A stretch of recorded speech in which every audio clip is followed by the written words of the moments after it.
안녕하세요. 김대희입니다. 오늘부터 블렌더 2.8 강의를 시작하겠습니다. 인터페이스부터 시작하겠는데요. 지금 보시는 화면이 블렌더를 켰을 때의 첫 화면입니다.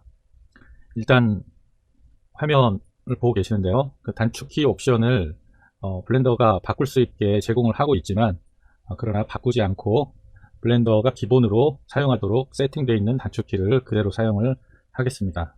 우선 블렌더를 열면 보시는 화면처럼 카메라와 그리고 용면체 하나와 조명 하나를 보실 수 있습니다. 그리고 화면을 회전하려면 마우스 가운데 버튼을 누르고 계신 채로 드래그를 하시면 됩니다.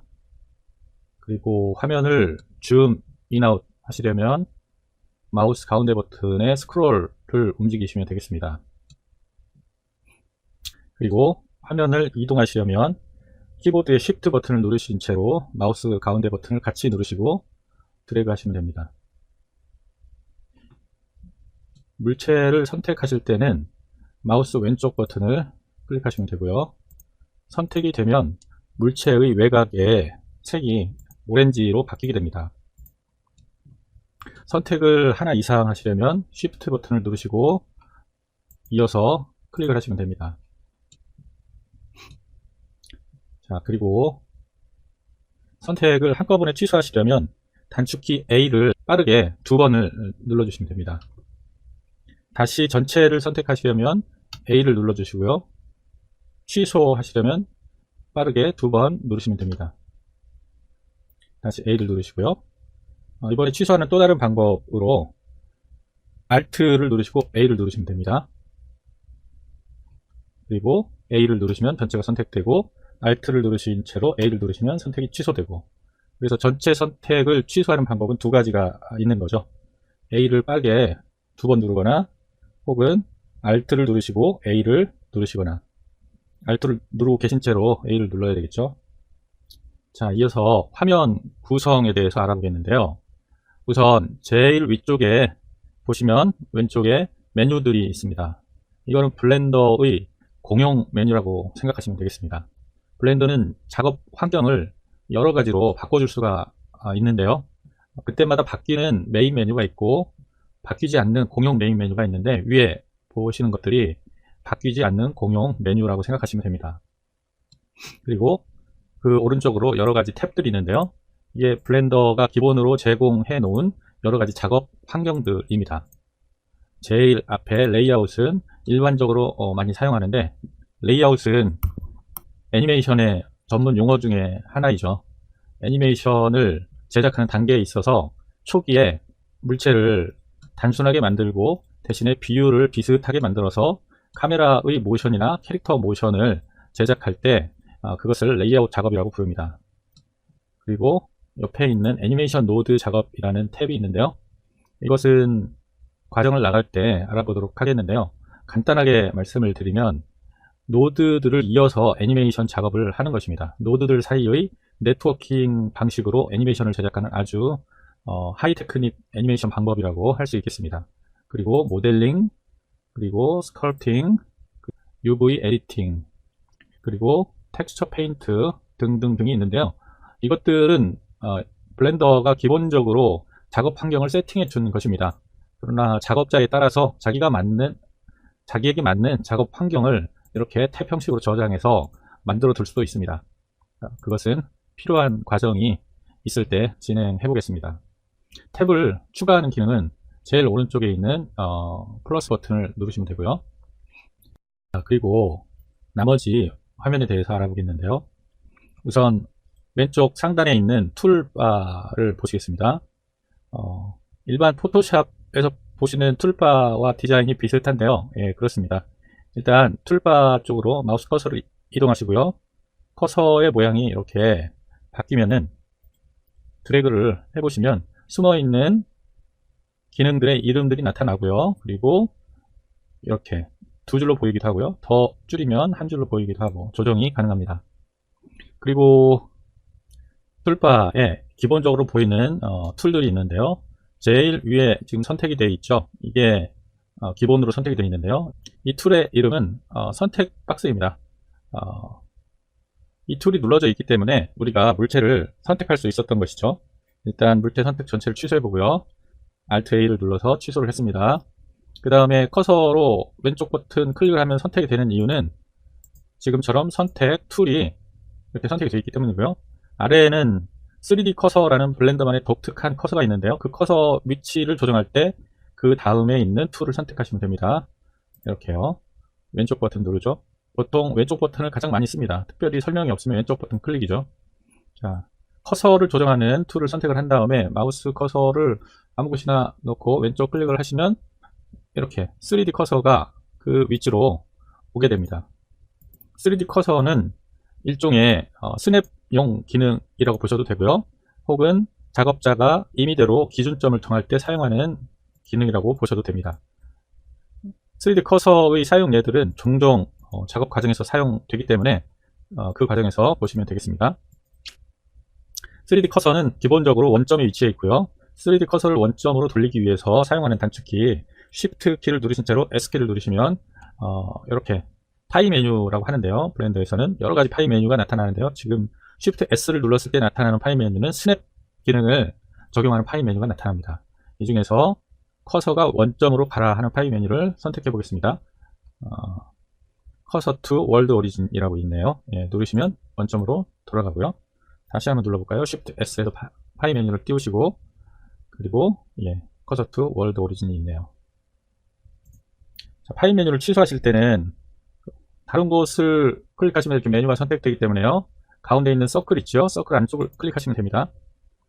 그 다음 보는 툴이 이동 툴인데요. 무브 툴이죠. 선택을 하시고 보시면 현재 선택되어 있는 카메라에 이동시킬 수 있는 기즈모가 나타납니다. 일단 기즈모 축의 색깔이 녹색이 있죠. 그린. 그 다음에 파란색이 있습니다. 블루. 그리고 빨간색이 있죠. 레드. 색의 3원색이죠. R, G, B. 이 순서대로 X, Y, Z축을 의미합니다. 그래서 R. 빨간색은 X축. 그리고 녹색은 Y축. 파란색은 Z축이 되겠습니다. 일단 한번 이동시켜 보겠습니다. 축을 클릭해서 이렇게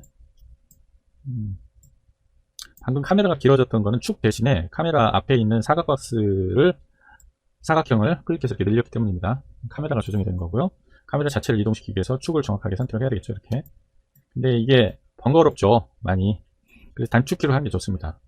예를 들면 Y축인 녹색 방향으로 이동을 하시려면 단축키를 이용해 보겠습니다. 이동과 관련된 단축키가 G고요. 예, 그럼 이동하겠다고 입력을 한 것입니다. Y축으로 이동하라 하는 단축키는 말 그대로 Y입니다. 그리고 마우스를 들어가면 이동을 하게 됩니다. 이렇게. 그리고 이동하는 위치에 왔을 경우에는 그대로 마우스 왼쪽 버튼을 클릭하시면 됩니다. 언두는 일반적인 언두 단축키와 똑같죠. 컨트롤 Z. 그럼 이번에는 Z축으로 이동을 시켜볼까요? 근데 방법을 좀 바꿔보겠습니다.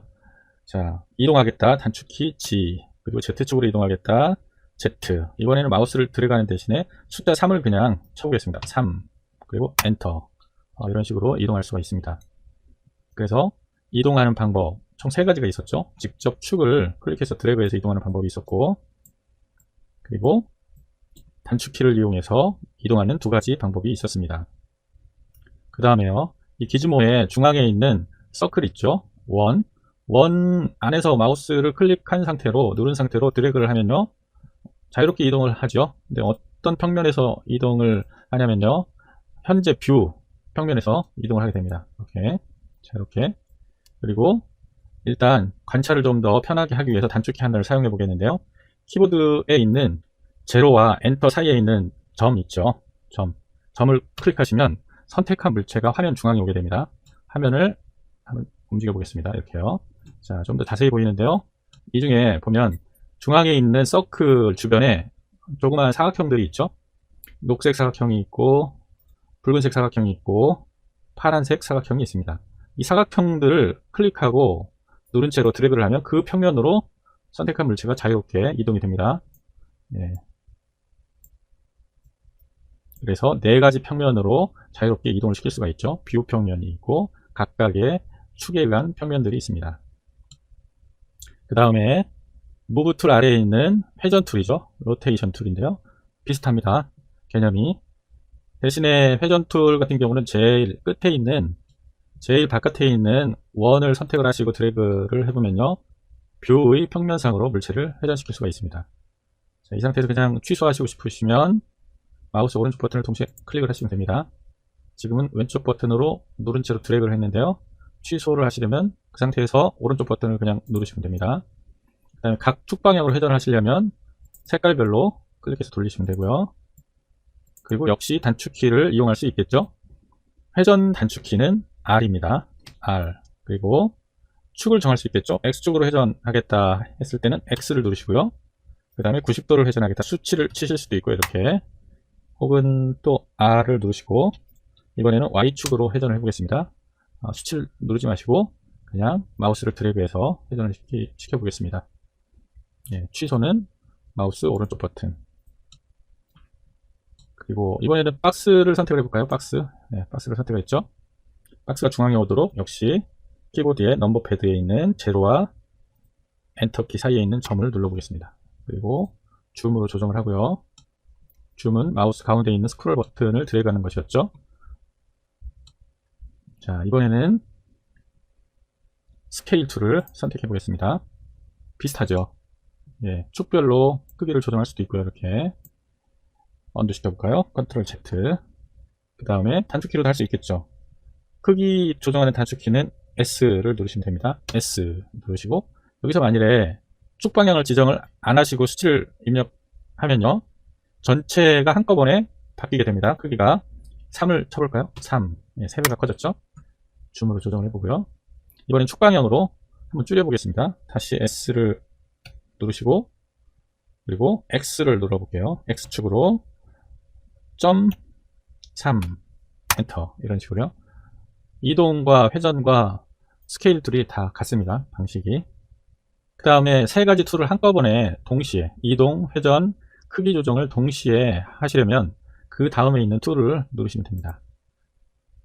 그러면 크기도 있고요, 이 화살표의 이동도 가능하고요, 또 회전도 가능합니다. 네, 회전도 시키시고 화살표를 누르신 다음에 이동도 하시고 크기도 조정이 가능합니다. 이렇게. 자, 다시 한번 중요한 거 한 가지 복습해 볼까요? 화면을 이동시키실 때는 Shift를 누른 상태에서 마우스 가운데 버튼을 함께 누르고 드래그 하시면 되죠. 그 다음에 화면을 줌, 인, 아웃 하실 때는 마우스 가운데 스크롤 버튼만으로 조정을 하시면 되고요. 화면을 회전하실 때는 마우스 가운데 버튼을 누른 상태로 드래그하면 되죠. 자, 여기서 한 가지 또 확인할 것은요, 일단 이동 툴과 회전 툴과 크기 조정 툴과 세 가지를 동시에 조정하는 툴을 알아봤는데요, 이렇게 직접 툴을 클릭해서는 잘 안 쓰겠죠. 이 기능들은 단축키를 외우시는 게 좋습니다. 자주 사용하는 툴이기 때문에 이렇게 툴 버튼을 직접 클릭하시면 작업 속도가 느려지겠죠. 처음에는 사용하실 수도 있겠지만 처음부터 단축키를 사용하는 훈련을 하시는 것이 작업 시간을 위해서는 좋겠습니다. 나머지 두 개의 툴은 사용을 하게 될 때 그때 한번 사용해 보겠습니다. 이번 강의는 여기까지 하겠습니다. 다음 시간에 뵙겠습니다.